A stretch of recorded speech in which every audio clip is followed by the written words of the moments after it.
وزیراعظم پاکستان عمران خان کے معاون خصوصی برائے سمندر پار پاکستانی سید ذوالفقار بخاری کا یو اے ای میں پھنسے پاکستانیوں کے نام ایک خصوصی پیغام میں کہنا ہے کہ وہ ان کی مشکلات سے آگاہ ہے۔ 18 اپریل سے شروع ہونے والی پروازوں کے ذریعے انہیں جلد وطن واپس لایا جائے گا۔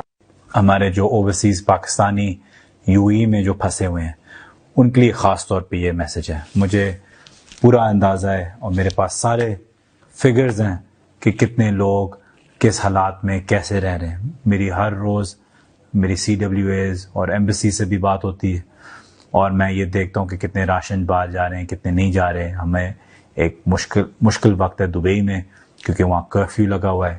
یو اے ای میں پھر ابوظہبی میں پھر بھی حالات بہتر ہیں۔ میں لوگوں کو یہ عرض کرتا ہوں کہ جو لوگ وہاں جو رہ سکتے ہیں اس وقت وہیں رہیں، جن کے پاس گھر ہیں وہ وہیں رہیں۔ مجھے پتہ ہے کہ آپ کو پاکستان مس کر رہے ہوں گے اور آپ پاکستان آنا چاہتے ہیں، لیکن میں یہ آپ سے تجویز کرتا ہوں کہ اس وقت آپ وہیں رکیں کیونکہ پاکستان کی بینڈ ویڈتھ اتنی بڑی نہیں ہے کہ ہم سب کو ایک وقت پہ لے کے آ سکیں۔ تو اب میں آپ کو خالی سمجھانا چاہ رہا ہوں کہ ہم کیسے پرائیورٹائز کر رہے ہیں اپنے اوورسیز پاکستانی جو یو اے ای میں پھنسے ہوئے ان کو کیسے واپس لے کے آ رہے ہیں۔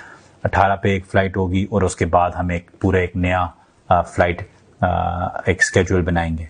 اس میں میں نے اپنے جو اوورسیز پاکستانی جن کے پاس ٹرانزٹ ویزا جو پھنسا ہوا ہو یا جن کے ویزاز ایکسپائر ہوئے ہوں اور وہ لوگ جو نوکری سے وہاں نکالے گئے ہوں ان کو میں بالکل پرائیورٹی دے رہا ہوں۔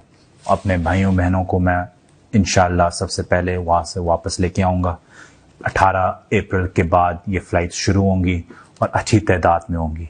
میں آپ لوگوں کو خالی یہ سمجھانا چاہ رہا ہوں کہ مجھے پتہ ہے سوشل میڈیا پہ بہت کچھ چلتا ہے، لیکن پاکستان کی کیپیسٹی صرف 2000 بندہ ایک ہفتے میں لے کے آنے کی تھی اور ہمارے پاس عمان سے لے کے انڈونیشیا سے لے کے سعودی عربیہ، یو اے ای، انگلینڈ، ہر دنیا بھر میں لوگ پھنسے ہوئے تھے اور صرف 2000 بندے ایک ہفتے میں آ سکتے تھے۔ آج ہم نے اجازت لے لی ہے کہ ہم اس کو 8000 تک لے کے جائیں اور اس کا بہت زیادہ فوکس ہوگا یو اے ای کی طرف۔